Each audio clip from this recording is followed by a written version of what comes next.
जय श्री कृष्ण। आप सभी को अक्षय तृतीया की बहुत बहुत शुभकामनाएं। प्रिय भक्तों, आज के इस वीडियो में आपसे बात करने वाली हूँ अक्षय तृतीया के बारे में। अक्षय तृतीया जो कि वैशाख मास के शुक्ल पक्ष की तृतीया तिथि को मनाई जाती है और धार्मिक मान्यताओं के अनुसार इस पावन तिथि पर भगवान श्री हरि विष्णु ने परशुराम जी के रूप में अवतार धारण किया था और यही दिन सतयुग और त्रेता युग से आरंभ का भी प्रतीक माना जाता है। इसके अलावा इसी दिन कुबेर देव ने भगवान शिव की कठोर तपस्या करके उनसे प्रसन्न होकर कोषाध्यक्ष बनने का आशीर्वाद प्राप्त किया था। सतयुग के बाद त्रेता युग का यह आरंभिक दिन भी माना जाता है। यह वो दिन है जो सुदामा ने भगवान श्री कृष्ण को भेंट स्वरूप चावल दिए थे, जिसके बदले में भगवान श्री कृष्ण ने उन्हें प्रचुर धन और सुख का आशीर्वाद दिया था। महाभारत काल में जब समय पड़ा, पांडव वनवास के लिए रवाना हुए, तब भगवान श्री कृष्ण ने द्रौपदी को आज के दिन ही अक्षय पात्र दिया था ताकि उनके पास हमेशा प्रचुर मात्रा में भोजन रहे। आज के दिन ही महर्षि वेद व्यास जी ने महाकाव्य महाभारत लिखना शुरू किया था और आज के पावन दिन पर ही पवित्र गंगा जी धरती पर अवतरित हुई थी। पूरे जगन्नाथ में वार्षिक रथ यात्रा की भी आज के दिन पवित्र दिन से ही प्रारंभ होगी। और सबसे विशेष बात है कि आज के दिन ही वृंदावन स्थित श्री बांके बिहारी जी मंदिर में भगवान के श्री विग्रह के चरण दर्शन भी आज के दिन ही होते हैं और इस तिथि पर महाभारत का युद्ध समाप्त हुआ था, ऐसा भी माना जाता है। द्वापर युग के समापन भी आज के दिन माना जाता है और यही कारण है कि अक्षय तृतीया पर बिना कोई पंचांग देखे मांगलिक कार्य भी संपन्न किए जाते हैं। अक्षय तृतीया को आखा तीज भी कहते हैं। अक्षय का अर्थ होता है जिसका क्षय नहीं होता है। ज्योतिषी मुहूर्त के अनुसार चंद्रमास और सौर मास के अनुसार तिथियों का घटना बढ़ना क्षय होना तय होता है, लेकिन अक्षय तृतीया का कभी भी क्षय नहीं होता। और इस पावन तिथि की अधिष्ठात्री देवी पार्वती जी हैं।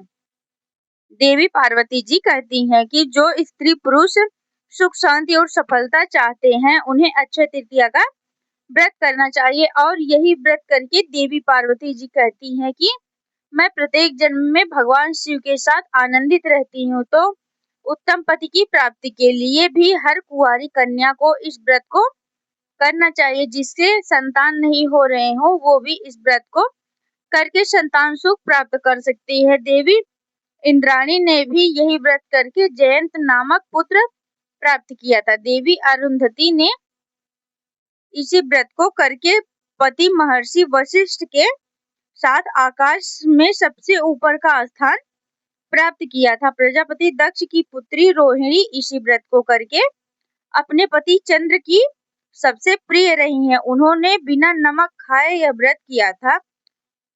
व्रती अगर इस दिन यज्ञ जप तप दान पुण्य करता है तो उनके चाहिए कि किए गए सत्कर्म का फल अक्षुण्ण रहता है। यानी कि आज का दिन इतना पावन है, इतना पवित्र है कि आज के दिन किए गए हर शुभ कार्य का फल अच्छा होता है, उसका पुण्य भी खत्म नहीं होता है और जन्म जन्मांतर तक हमें उसका लाभ मिलता रहता है। इसलिए आज के दिन हमें बहुत सोच समझकर सावधानी पूर्वक अच्छे ही कर्म करने चाहिए। पूजा पाठ दान पुण्य सेवा जरूरतमंदों की सहायता जो कुछ भी आप कार्य करना चाहते हैं उनका प्रभाव अनंत काल तक रहता है। तो अब हम बात करते हैं साल 2026 में अक्षय तृतीया कब है। तो इस बार हिंदू पंचांग के अनुसार वैशाख मास के शुक्ल पक्ष की तृतीया तिथि 19 अप्रैल दिन रविवार को सुबह 10:50 से शुरू होगी और तिथि का समापन होगा 20 अप्रैल दिन सोमवार को सुबह 7:27 पर।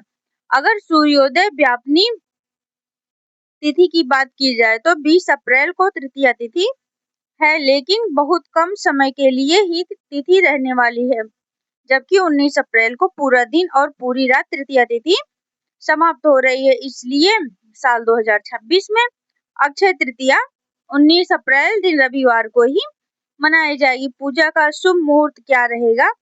तो पूजा का सबसे शुभ मुहूर्त वैसे तो इस दिन पूरा दिन ही अबुझ मुहूर्त रहता है। आप बिना मुहूर्त देखे किसी भी समय पूजा पाठ कर सकते हैं, लेकिन सबसे विशेष मुहूर्त रहने वाला है सुबह 10:49 से 12:20 तक। इस समय में आप माता लक्ष्मी जी की पूजा कर सकते हैं, कोई खास उपाय कर सकते हैं और भगवान कृष्ण की पूजा भी इस समय कर सकते हैं। अक्षय तृतीया के दिन कलश स्थापना का भी विशेष महत्व होता है, क्योंकि कलश में स्थापित नारियल को यानी लक्ष्मी जी का स्वरूप मानकर पूजा की जाती है। अगर आप चाहे तो कलश स्थापना भी कर सकते हैं, क्योंकि अक्षय तृतीया को खरीदारी करने के लिए ही बहुत शुभ माना जाता है। नए वाहन, भूमि आदि की खरीदारी करने के लिए या कोई भी शुभ वस्तु खरीदने के लिए यह दिन बहुत शुभ माना जाता है। खरीदारी का शुभ मुहूर्त 19 अप्रैल को सुबह 10:50 से लेकर 20 अप्रैल को सुबह 7:27 तक रहेगा। यह समय खरीदारी करने के लिए शुभ रहेगा। इस दौरान आप अपनी सामर्थ्य और अपनी इच्छा के अनुसार कोई भी वस्तु खरीद सकते हैं, जैसा कि सोना, चांदी, वाहन, प्रॉपर्टी या कोई कीमती सामान।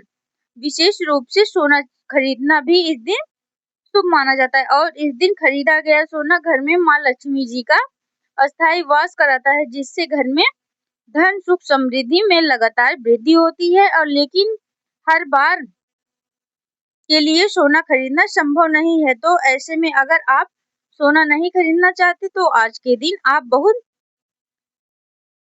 हल्की साबुत हल्दी की 5, 7, 9, 11 जितनी भी गांठें संभव हो उतनी साबुत हल्दी अवश्य खरीदें और उन्हें माँ लक्ष्मी जी का स्वरूप मानकर विधि विधान से पूजा करें। और इसके बाद एक लाल कपड़े में बांधकर जहाँ पर भी आप धन रखते हैं उस जगह पर या फिर पूजा घर में जहाँ पर भी पूजा का पवित्र वस्तुएं आपके घर में रखी जाती हैं वहां पर स्थापित कर दें और अगली अक्षय तिथि आने पर उनका विसर्जन जल या भूमि में कर सकते हैं। इस प्रकार श्रद्धा से इस उपाय को करने पर घर में साक्षात माँ लक्ष्मी जी का अस्थायी वास बना रहता है। घर में धन में बरकत होती है, सुख समृद्धि में वृद्धि होती है। इसके अलावा पूजा पाठ से जुड़ी सामग्री आज के दिन खरीद सकते हैं। श्री यंत्र, दक्षिणावर्ती शंख या फिर मिट्टी के दिए खरीदना भी इस दिन शुभ माना जाता है। शास्त्रों में इस दिन वृक्षारोपण भी अमोघ